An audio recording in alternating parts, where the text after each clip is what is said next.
Yo, what's going on? What's going on? Peace and love, peace and love, peace and love, peace and love, everyone.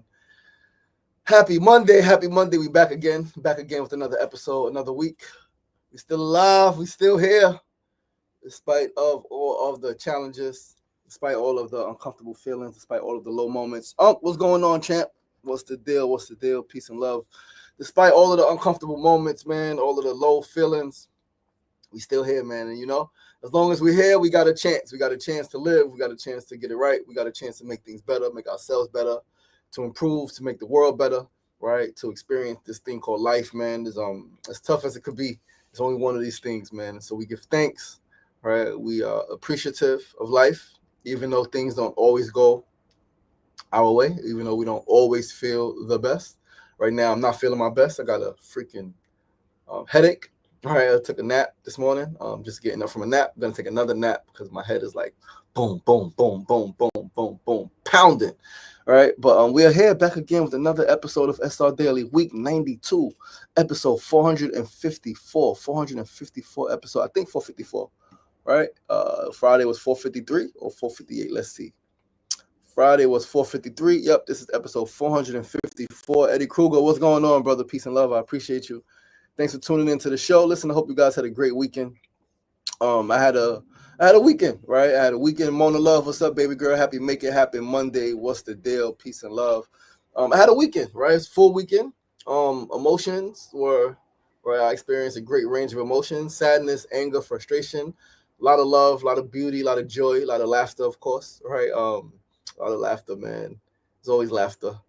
But yeah, a lot of emotions, a lot of some disappointment, right? In myself, right? So this life though, right? Life happens, and the key is to, I like to think the key of life is to not get too down, not to get too up, but to do your best to stay right here in the middle. Know that the so-called bad times ain't gonna last always, and the so-called great times ain't gonna last always. It's gonna be a wave. It's gonna fluctuate, right? The pendulum always swings left to right. Sometimes it's up, sometimes it's down, and then it's back up again. But we're gonna get the show started in just a moment. Once again, I'm your boy, your host, LaShawn Sugar Marcy. You're tuning to episode 454 of SR Daily. Checking in week 92. 92 weeks on air, 92 weeks doing the show, hosting the show, producing the show 5 days a week, Monday through Fridays, 9 a.m. to 9:30 a.m. Facebook Live, YouTube Live, and Instagram Live. We're going to start with our first segment of the day. Today's first segment is a phrase of the day. Today's phrase is stick to the script. Stick to the script. And I mean that shit seriously. Do what you know needs to be done. Right? Do what you know needs to be done. Follow through on what you committed to doing. Even when things get tough, even when things are hard and you don't feel like it. This is when discipline and stick-to-itiveness comes into play. As the question goes, what do you want? How bad do you want it? What are you doing and or willing to do to get it? I remember there was a song, Jay-Z song. I can't remember what album. It wasn't Hard Knock Life. It was it might have been Hard Knock Life, but I think it was Jay-Z, Beanie Siegel, and I want to say Freeway or Memphis Bleak. But stick to the script. Stick to the script, right? Like it's tough, but like there's a script that you have for your life, or you should have for your life. We should have for our lives. I should have for my life, right? There should be a script. And stick to it, right? So I mentioned yesterday on Sunday Light, right? We do the Sunday show 8 a.m. to 9 a.m. We talked about the power or the sacred power of leadership, right? And it's like we all have an internal compass. We all have an inner compass. We all have an inner prophet, an inner guide that is leading us, right? That is guiding us, that is pushing us forward, that is showing us the way. And all we got to do is stick to that script, understanding that just like a movie, a script, there's peaks and valleys, right? There's drama points. There's some points that are more dramatic than others, but stick to the script and you're going to get the outcome you desire. All right. You're going to get the outcome that you hope for. You're going to get the outcome that you've worked for, that you've longed for, that you've looked for, that you've prayed for. But it is, I like to think, when we detour. Now, life has detours, but sometimes that's part of the script. Sometimes it's not part of the script. We just take a detour because we don't want to stick to the script and we want to force things to be a certain way. And I like to think that causes a lot of the freaking problems in our lives is when we try to force things to be a certain way. When we try to force things to happen the way we think they should be happening or the way we were told it should be happening. And then now we're suffering, now we're miserable, now we're complaining. But if you just stick to the script, felt the discomfort, felt the you know, the low feelings, the low vibes, you're gonna come out of that shit as dips, right? As dips, right? Dip, baby, dip. Come on now, dip, dip. Truly though. So yeah, that's the phrase of the day, man. Stick to that shit, right? Again, this is when it's hard, is when discipline and stick to itiveness comes into play, right? So for example, Saturday I had to be up early. I was up pretty late Friday. I had a long training on Saturday, full day training that encompassed a lot of emotions. A lot of the emotions I speak about, experience that I spoke about experiencing, I experienced Saturday. All right. And then got in, ate, had a great time, great evening, but I didn't do my workout. And so yesterday's workout was fucking tougher, right? When you skip a day, especially like when it's not the day you're supposed to be skipping, it becomes a little tougher to get back. And so yesterday's workout was a lot tougher than Friday's workout, Thursday's workout, and Wednesday's workout. But we got it done, right? Stick to the script. And so yeah, that's the phrase of the day, man. It's something that came to me this morning on the train. I thought I should put it out there because a lot of us humans are always going to experience waves, are always going to experience peaks and valleys, are always going to experience those feelings, those emotions. We're always going to have those thoughts that say, oh, nah, not now. Oh, nah, I don't feel like it. Oh, nah, this shouldn't be happening this way. But stick to the script that's inside of you, right? Like I remember reading somewhere in the Bible, right, the Christian text, that the word of God is not in a book, right? It's not in the sky. It is in your very heart, and it's on the tip of your tongue, right? It's on the tongue in your mouth. That's where the word is, right? Because like you are God's. We are all God's. So it's inside of you. Speak that shit. Walk that shit. Live that shit. But let's move right along to the second segment of the day. Second segment, Need to Know News. Give me 1 second. I was supposed to have something a certain way. It did. Give me 1 second. Give me 1 second. Give me one. Oh man, I can't get it. Ah man. Um, is it here? So the news we want to talk about is how exposing a child before 2 years old to screen time impacts their brain. Let's see if it came through. No, it did not come through. It did not come through. Hold on. Let us search for it. I was supposed to share it on my, and I don't even know where my other phone is at, so I can share it from there, here, to my Facebook, so I can pull up the article. Man, I apologize, guys. Let me try to search for a second. Right. How exposing a child before age 2 to screen time affects them. Let's see what comes up. I really want to find this Instagram post. It was a perfect post, right? I know clearly Instagram is Instagram, right? Anybody can write, but this post was perfect. There are some things on Instagram that are real, that are very real, that are very thorough, right? But let's go back a second. It's all good. It's not there, but we're gonna read from the article. So, exposing a child under age 2 to screen time can negatively affect their development, leading to delays in communication and problem-solving skills, altered brain activity, and issues with attention, sleep, and sensory behaviors. It hinders crucial face-to-face interactions and real-world play essential for early learning and development. Organizations like the World Health Organization and the American Academy of Pediatrics recommend no screen time for children under 2. 0. Now, that answers the question. Is there a healthy minimum? Not really, right? And we all may be guilty of it. I think Usha, before 2, had a little bit of screen time. I know we were very, very serious on that for her, right? Like no screen time, but she might have had a phone a few times, a tablet, her brother's tablet, but we did our best, right? So we learning. I'm learning. But so specific negative effects, developmental delays, and understand that just like adult screen time, it shortens our attention span. You're scrolling, things are happening really fast.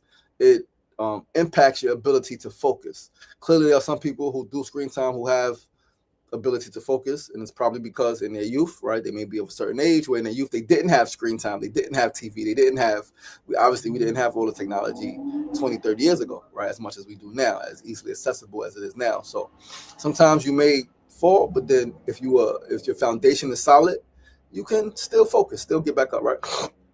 So developmental delays. Screen time before age 2 is linked to developmental delays in communication skills, language development, and problem-solving abilities. Altered brain activity. Research shows a correlation between screen exposure and altered brain activity with higher levels of theta waves, which can indicate a less alert state, right? Not as aware, not as focused as you need to be. Sensory and behavioral issues. Increased screen exposure is associated with a higher likelihood of exhibiting atypical sensory behaviors later in childhood. Sleep disturbances. Exposure to screens can lead to shorter sleep periods in infants. Attention and executive function problems. Children with earlier screen exposure may show lower levels of attention and impaired executive functioning skills later in life. Hindered social and cognitive development. Screen time displaces activities that are critical for healthy brain development, such as real-world play, hands-on exploration, and social interaction with caregivers, right? The ability to talk, to touch.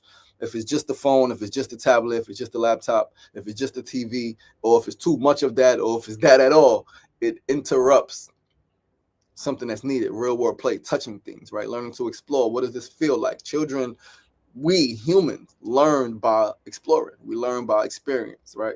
Not always by being told, not always by watching, but by literally experiencing. So now, why it matters. Missed learning opportunities. What a child isn't doing is as important as what they are. When a child is watching a screen, they are not engaging in an interactive, reciprocal experiences with a parent or caregiver that teach them crucial skills. The importance of face-to-face interaction.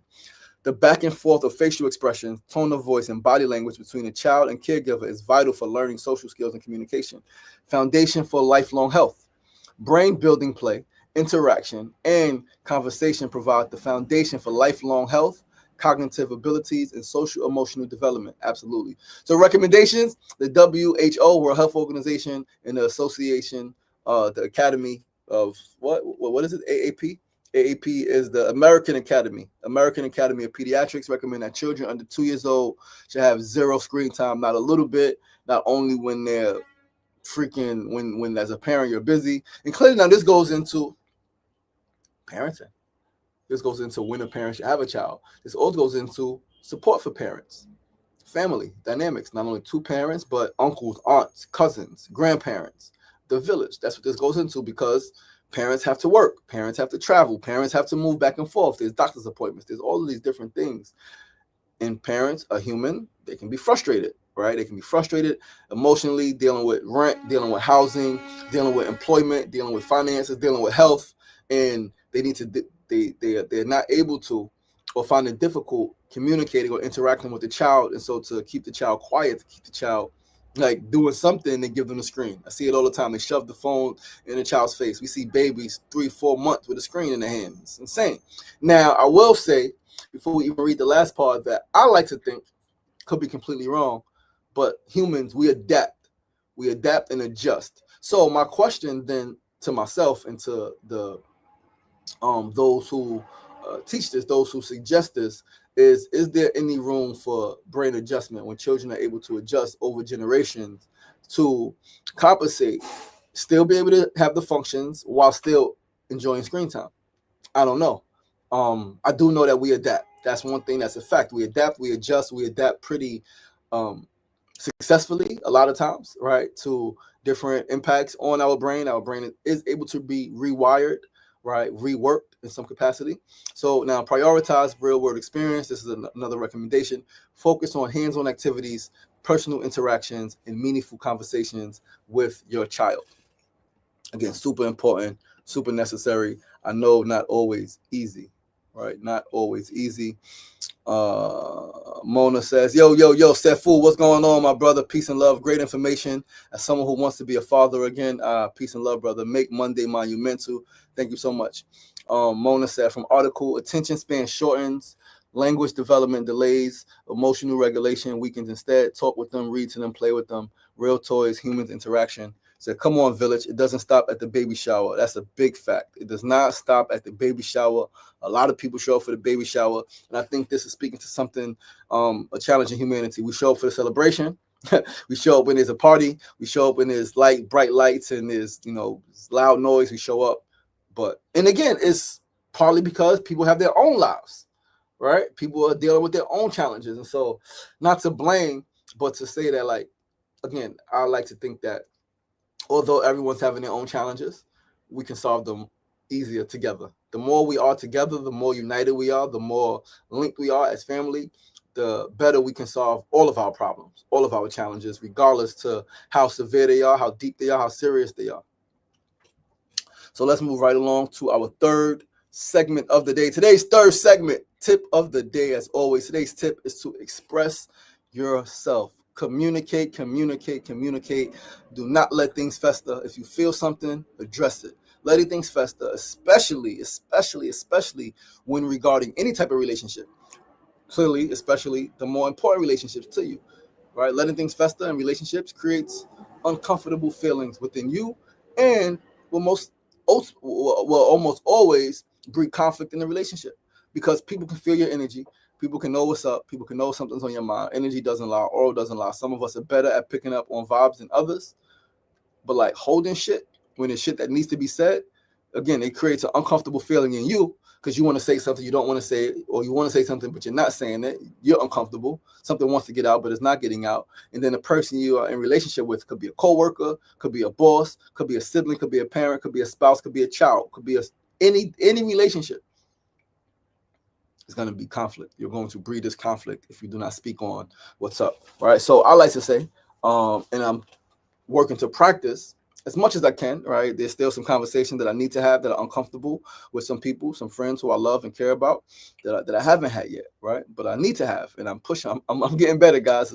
Far from the ideal version of myself that I even want to be, let alone to somebody else's standards. I'm not my ideal yet. Working on it, working to be more courageous, learning how to speak more compassionately, learning how to ask questions instead of, right? So I'm learning.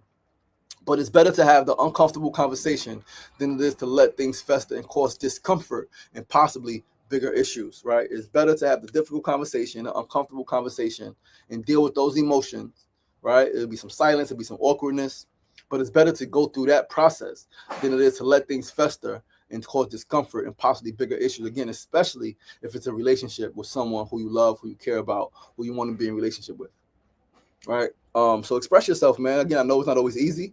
The beautiful thing is 2025. There are a lot of people. There's social media. You can ask, right? I know in one of my groups, Black Resource Network, there is Advice Sundays. You can ask, right? You can post on social media, right? Anonymously. Hey, listen, I'm having this issue with this person. I want to, and people literally, there'd be a post. It's a post. It could be a long post or a short post. And there's always 30, 40, 50, 60, sometimes hundreds of comments, right? And you posted it, you sent it to them, they posted it anonymously. You can now go through anonymously and read. You don't got to like anything. Nobody knows that you're reading it, and you can read and gather advice, gather some suggestions on how you can have this difficult conversation. Speaking of which, I may do that. Some of these conversations that I want to have that I don't know how to have, I may go to my group and make an anonymous post, send it to, right, anonymously, to the admin, right?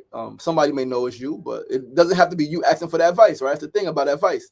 It can be somebody else. Anyway, there's tons of ways that you can get support on figuring out how to have a difficult conversation. And again, I'm probably going to do that, right? Probably not today, probably in a few days.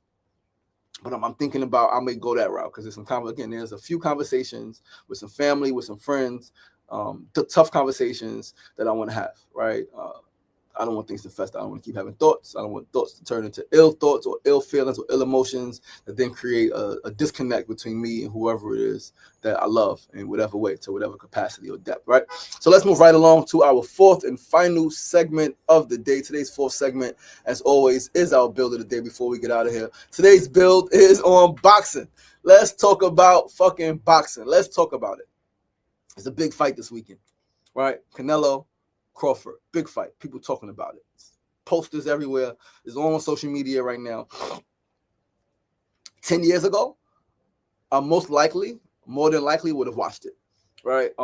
My sister and brother-in-law had a fight party down in Maryland. My peoples drove down there 10 years ago, a few years ago, maybe even 5-6 years ago. Everybody be like, yo, let me ride with you, right? Let's go, right? Get to spend time with family, right? Get to watch a fight. But it's not where I'm at anymore. All right. So again, people do parties, right? It was yo, you coming to the fight party?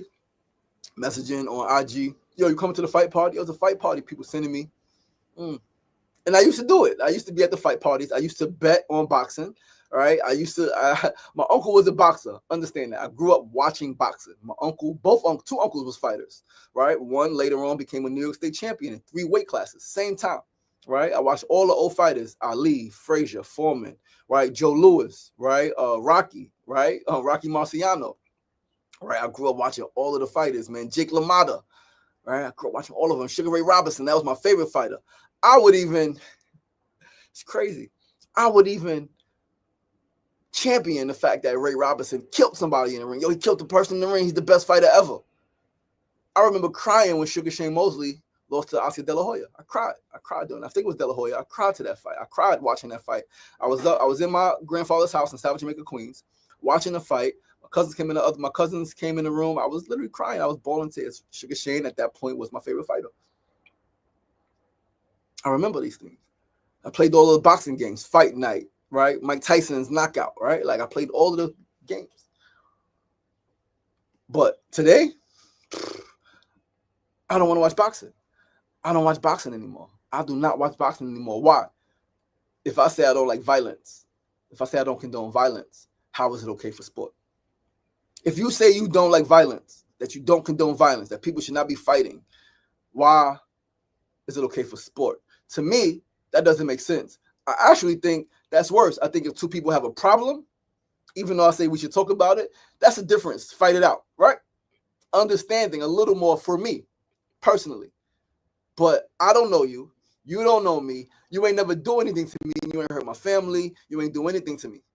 And I want to fight you. I want to beat you up for money. To me, that's brutal. That's fucking brutality. I want to beat you up because somebody's willing to pay me millions of dollars to fuck you up. Give you all types of knots on your head, make you ugly, your wife, your children, your spouse, right? Like head injuries, fucking broken hands, broken collarbones. My uncle broke somebody's collarbone before. My uncle got stitches in his eye. Like, this shit is insane.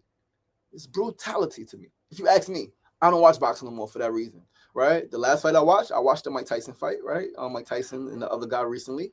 And even that, right? Me and Mona was like, we watched it, but like, I'm moving away from that. And again, I grew up watching boxing. My uncle was a fighter. I was at the fights. I was in the ring with the belt, right? Like, I was that young boy. Love fighting. I was at every fight. Not at every fight, but I was watching every fight on TV. Watch my uncle fight on TV, right? Like, I was a fighter. I loved fighting. I loved watching fights. I loved letting people fight, right? Encouraging people to fight. You'll fight. You'll beat his ass. And it's like, now where I'm at, someone who really does not want. Now, I understand violence. Not saying that it shouldn't happen. I understand it to a degree when it's to protect or provide, right? To protect yourself, your family, to provide basic essentials for your family, and someone is restricting you. I understand. But boxing, I don't know you. You don't know me. We had no issues. There's no issues. We don't come from the same neighborhood. And like, you slapped my moms, right? And like, you hurt my lady, right? You freaking kept food from my children, right? Like, none of that happened. But I want to beat you up. That's brutal, in my opinion. So I do not watch boxing anymore. What do you guys think about that? What do you guys think about the concept of people saying they don't condone violence, they don't like violence, violence should never be the answer, but then literally throw parties and cheer and gather for sport? It reminds me of old school Rome. That's what it reminds me of. People being excited to see somebody get beat up. The more beat up a person is, the more bloody a person is, the more people celebrate, the more people cheer. It's fucking psychotic if you ask me. If you ask me, that's a major issue in our humanity.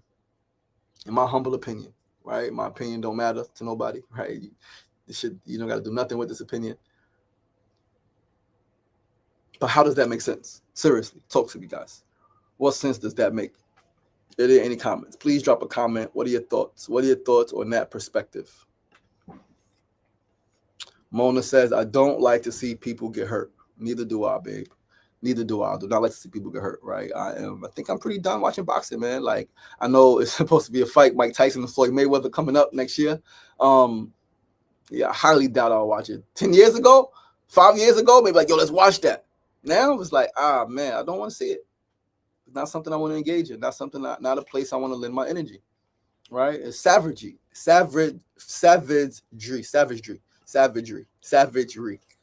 That's exactly what it is. It's brutal. It's brutality, right? Again, especially like I could see if there was a real issue. Someone's protecting themselves against somebody who violated. Someone was providing for their family against someone who was trying to restrict their family of basic resources, the ability to life, for housing, for basic food, for adequate clothing, for things like that. If that's an issue, then I can see people fighting. We all don't need to watch it. Take pride in somebody getting beat up. Especially when the majority of people say, no, they don't think violence is okay. Violence is not the answer. They will teach children, no, you shouldn't hit people just because they said something about you. You can't fight people. You can't hit somebody just because they looked at you funny. You can't hit somebody just because they dress differently than you. You can't hit somebody just because they're from a different neighborhood than you or they speak a different language than you. But if I give you some money, $100, you'll go beat that person up. You could beat that person up for $100. If I give you $1,000, I give you $1 million, you could beat that person up. That shit is fucking insane. All right. Mona makes another comment. Says, I look away during violent scenes in movies. She does. And I'll be like, watch it. And again, that's something in me, right? Like, I grew up violent. And so, like, there's still aspects, right? Watching movies, the shootouts, and all of that stuff, right? Like, I'm very aware of how my brain is processing violence. Or maybe not fully aware of how it's processing, but very aware that I still have some bias. And I'm working on it, right? Again, I used to say people shouldn't fight and still watch boxing. Right now, I don't watch boxing, but I still watch some violent movies, right? Where there's people getting shot, people are being thrown through the walls, right? Like, yo, that's crazy. Now, I know that that's acting. Is that a difference? Is it a difference? Clearly, the brain doesn't know it's a difference. The brain doesn't know the difference between reality and a dream or an act or a scene, right? The brain is processing it as violence. So what's the impact on that? I'm gonna look into this, right? As I go deeper into my brain coaching, right? My brain science, start looking into it and examine my own self. All right, that's it. Is examining myself. Why do I like these things? Why am I okay with these things? If I'm not okay with somebody just walking up to me, getting paid $1,000 to come fight me, or getting paid $1,000 to go beat up my mom, or go beat up my uncle, go beat up my brother, go beat up my fucking lady, my fiance, right? Like, no, I'm not okay with that shit. So why am I okay with somebody getting beat up for sport or somebody getting beat up in a movie? Yeah, I got some work to do, guys. My brain I've been on a steady pace of growth throughout my life, right? And I'm still growing. I'm still learning. I'm still examining. I'm still still processing. Why do I do the things I do the way I do them? Why do we do the things we do the way we do them? I like to think personally that violence has become normalized so that violence can become normalized. So when people say, why are people so violent? Why not? Why not? Why are humans so violent? Because look, violence in our cartoons, violence in our comic books, violence in our movies, violence on TV, free on Netflix. Not even before you used to have to pay for it, right? The big fights. Now you got a Netflix account, free on Netflix. Free on Netflix. Watch these people get beat up. Watch this person beat up that person. Whether they're the same race, two black people fighting, two Spanish people fighting, or black and Spanish, or black and white, two white people, two women, whatever it is. To me, this shit is insane. And we got to do better. So I can't force anybody. I know what I can remove myself from. And I haven't. Again, I watched the Tyson fight, the Tyson exhibition. Tyson and whatever that guy named Jake Paul. Jake Paul, right? Watched that. I think I watched Clarissa Shields before that, right? But yeah, I'm again getting better, right? Getting better. But yeah, I just wanted to bring it up, see what you guys thought about that, build on that. All right, get you guys perspective, get you guys insight into what you think. But guys, that is our show for today. Listen, I got a headache. I'm going to lay right back down. My head is throbbing, it's pounding right now, right? But listen, I love you guys. I appreciate you guys. Thanks so much for tuning in. Once again, I'm your boy, your host, LaShawn Sugar Ray Marston. This is episode 454 of SRDaily, kicking off week 92. 92 weeks on air, 92 weeks producing the show. 454 episodes. That means we are 46 episodes away from our next milestone episode, which is 500. That's going to be major. Like, I'm going to be super excited by that time. I'll be either finished, or I think that's November. I'll be finished or close to finish my doctor program, right? Not doctor program, sorry. My brain coaching certification program. But yeah, I'm going to be a doctor in a few more years, right? We're going to go get that title. But listen, I love you guys. I appreciate you guys. Thanks for tuning in. Please be sure to join us right back here tomorrow. Same time, same place, 9 a.m. to 9:30 a.m. Facebook Live, YouTube Live, and Instagram Live. Remember, it ain't getting knocked down. That's the problem. It's staying down. So get up. The power is in you. As always, be kind to yourself and be kind to each other. Peace and love. Have a great day and a great week.